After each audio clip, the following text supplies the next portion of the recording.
कठोपनिषद के तीसरी वल्ली का 14वां श्लोक। यमाचार्य उसमें कहते हैं, उत्तिष्ठत जाग्रत प्राप्य वरान निबोधत। उठो अर्थात कर्मशील हो, जाग्रत जागरूक हो जाओ, जग जाओ, आलस्य रूपी निद्रा को, आलस्य रूपी अवसाद को हटा के जग जाओ और जो भी कर रहे हो उसके प्रति जागरूक हो जाओ। और ऐसा करते हुए प्राप्य वरान निबोधत, जो अध्यात्म मार्ग में श्रेष्ठ व्यक्ति हैं उनके पास जाकर के बोध को प्राप्त करो, इस मार्ग की जानकारी करो। अर्थात केवल अपने ही बूते पर अपने को ही पूरा बुद्धिमान समझते हुए, बुद्धिमान समझने की भ्रांति रखते हुए मत चलते रहना। तो इस मार्ग में कर्म करते हुए जागरूक रहना और उसके साथ साथ श्रेष्ठों के पास जाकर के बार बार बोध को प्राप्त करना, ये आवश्यक है। जानकार के पास दो दृष्टि से जाया जा सकता है। एक तो नई चीज प्राप्त करने के लिए, अगले मार्ग को समझने के लिए, यह भी करना है। और दूसरा है कि कर्म करते हुए, जागरूक रहते हुए जो समझ हमको प्राप्त हुई है, जो निष्कर्ष हमने संसार के प्रति निकाले हैं, वो निष्कर्ष ठीक है या नहीं है, उनकी पुष्टि विद्वानों के पास जाकर के होती है। यदि हमारे निष्कर्ष पूर्व अनुभवियों, पूर्व साधकों के अनुरूप है तो एक संतुष्टि और दृढ़ता का भाव आता है। और यह मार्ग कैसा है, इस मार्ग पर हमें कैसे चलना चाहिए, उसके लिए शिक्षा देते हुए एक उदाहरण उपमा दी, क्षुरस्य धारा निशिता दुरत्यया। ये मार्ग छुरे के उस्तरे की तीक्ष्ण धार पर चलने के समान है। इस मार्ग की कठिनता को, दुर्गम्यता को बताना यमाचार्य का प्रयोजन नहीं है। वो इस मार्ग पर चलने की विधि बताना चाहते हैं। तीखी चीज पर चलने के लिए हमको पूर्ण एकाग्र होना होगा।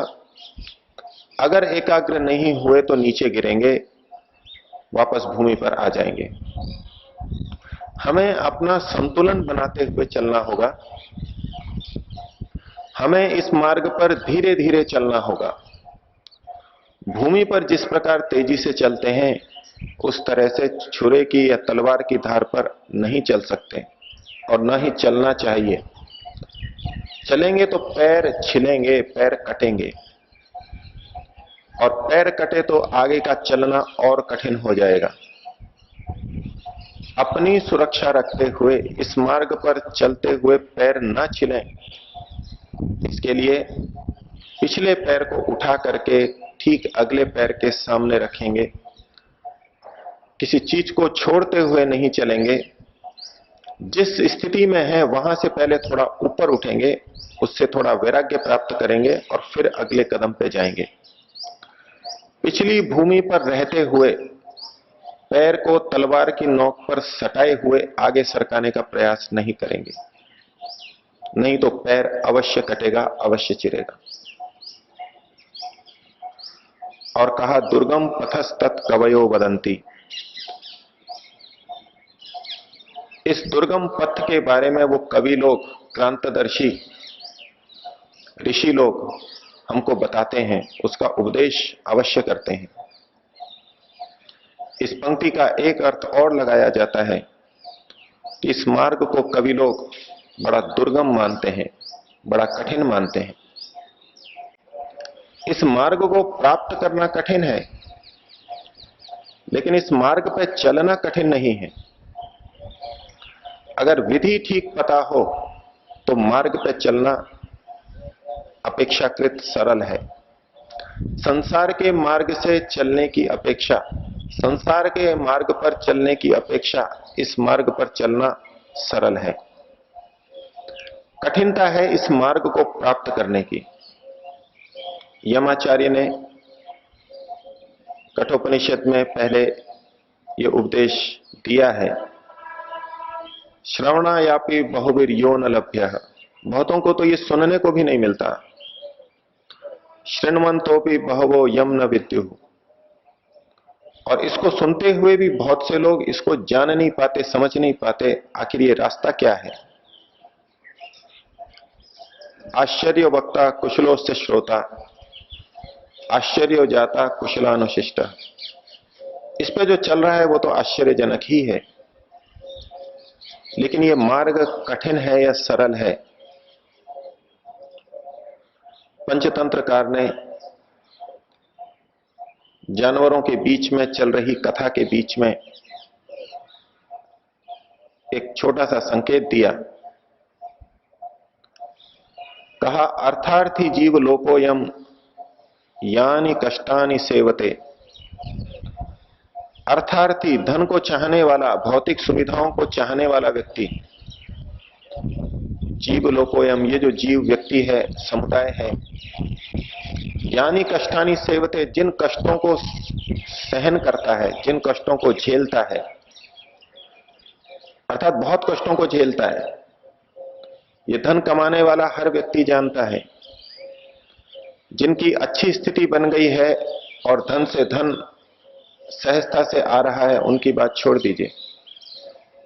बाकी एक सामान्य व्यक्ति, मध्यम व्यक्ति, घंटों के परिश्रम के बाद में कुछ धन को प्राप्त करता है। मजदूर 8 घंटे मेहनत करके कुछ रुपए प्राप्त करता है। कितनी मेहनत करता है, कितने कष्ट सहन करता है।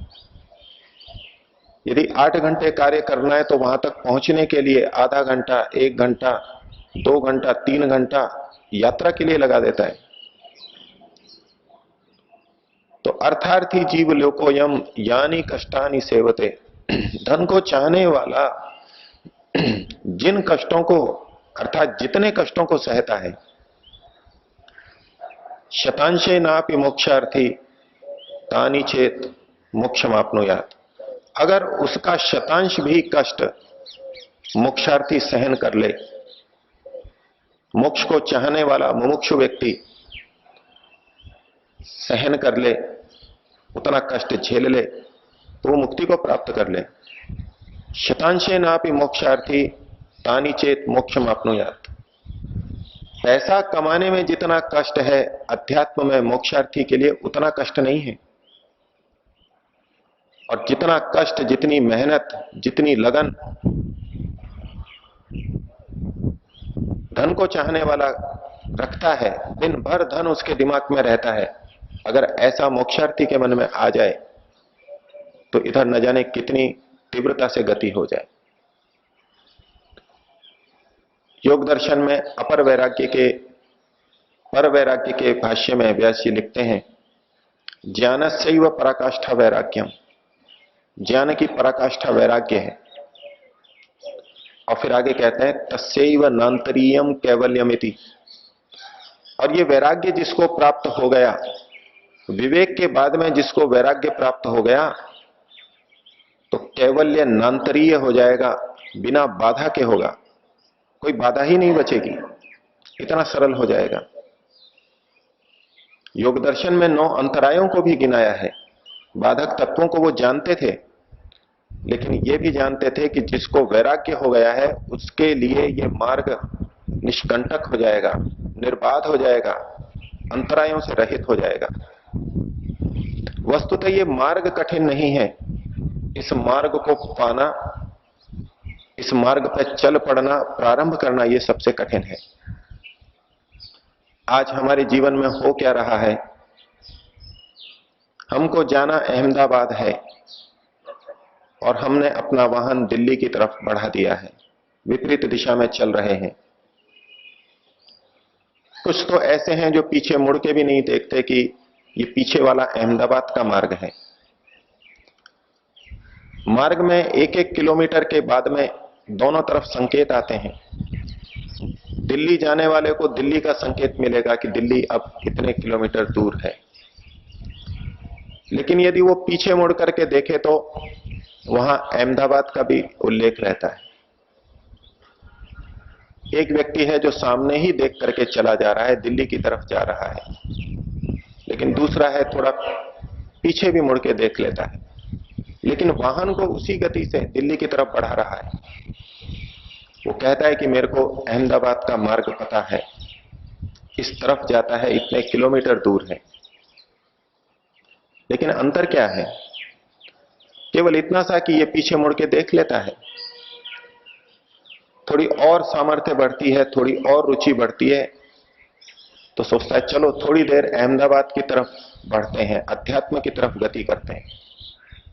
अपने वाहन को रोकता है, सांसारिक विषयों से मन को हटाता है, थोड़ी देर साधना के लिए बैठता है, वाहन को पहले रोकता है और रोकने के बाद थोड़ा पीछे चलाता है अहमदाबाद की तरफ, अपने लक्ष्य मुक्ति की तरफ। थोड़ी देर चलाने के बाद में संतुष्ट होता है कि मैंने मुक्ति के लिए कुछ प्रयास किया, अहमदाबाद के लिए कुछ प्रयास किया, आज इतना पर्याप्त है।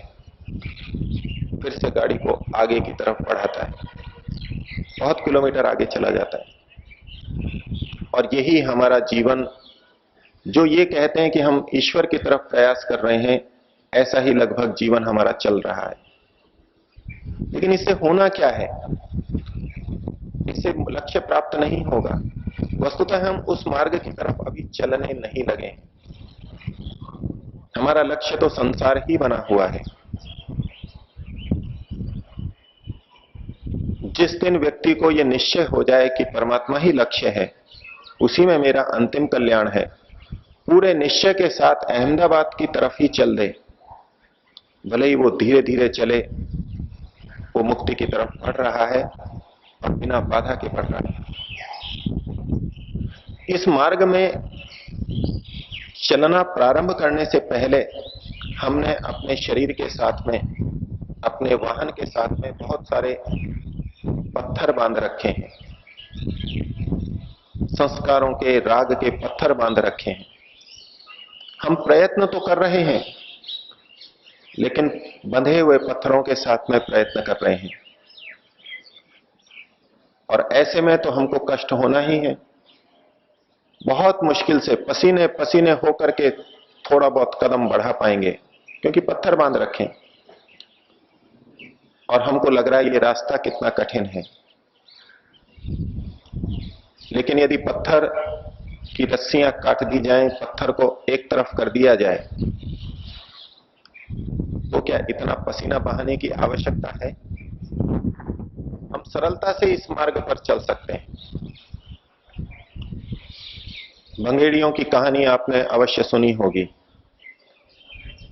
जो नाव के ऊपर यात्रा के लिए निकले थे, रात्रि में भांग पी ली, नाव में बैठे, आज समुद्र की, तालाब की यात्रा करेंगे, खूब घूमेंगे, उसमें खूब नाचेंगे, खूब प्रसन्न होंगे।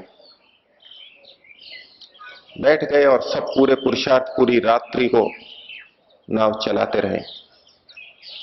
सुबह हुआ तो नजर पड़ी कि कुछ बत्तियां दिखाई दे रही हैं तट के ऊपर, तो सोचा कि तट आ गया है, हमारा लक्ष्य आ गया है, यही लक्ष्य है।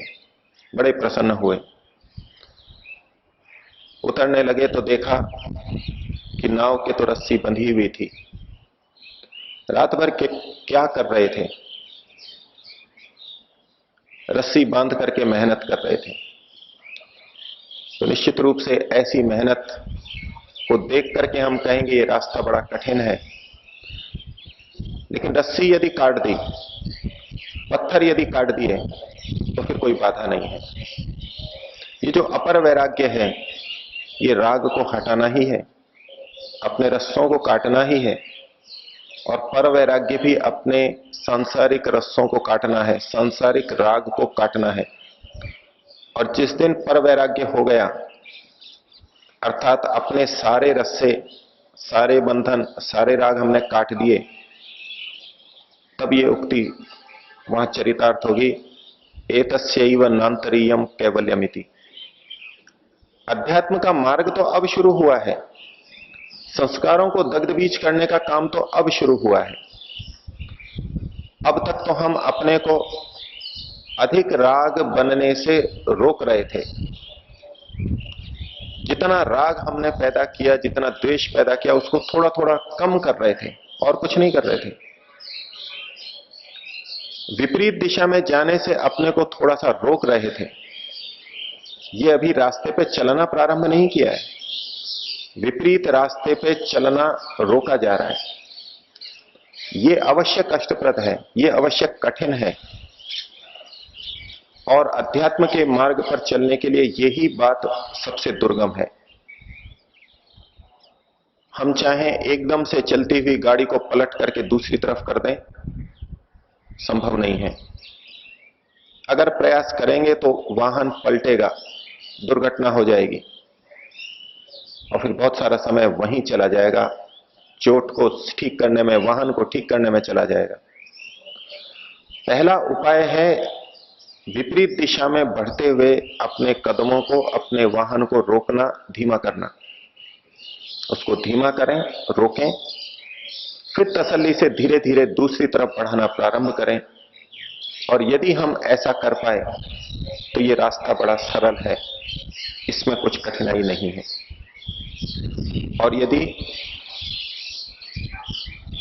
बंधन को बांध करके चलते रहे, पत्थरों को, राग को बांधे बांधे चलते रहे, तो हमारी स्थिति अधिक कुछ नहीं होगी।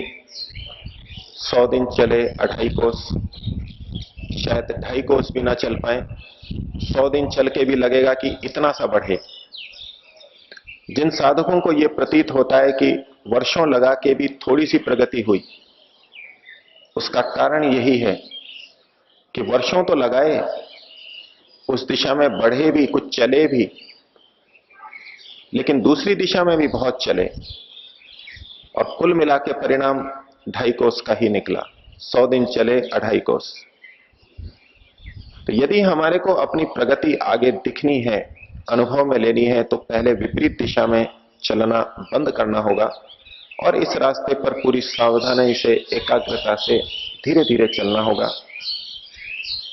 तो इसलिए ये रास्ता दिखने में कठिन है, प्रारंभ करने में कठिन है, लेकिन चलने के लिए ये उस मार्ग से, भौतिकता के मार्ग से, सांसारिक मार्ग से निश्चित रूप से सरल है, आसान है। हमने जो कठिनाई पैदा कर रखी है, हमने जो इसको कठिन बना रखा है, उसको केवल हम छोड़ें। अपने मार्ग पर स्वयं जो बाधाएं खड़ी कर रखी हैं, उन बाधाओं को हटाएं। इतना मात्र पर्याप्त है। आगे का रास्ता बड़ी सरलता से प्रशस्त होगा।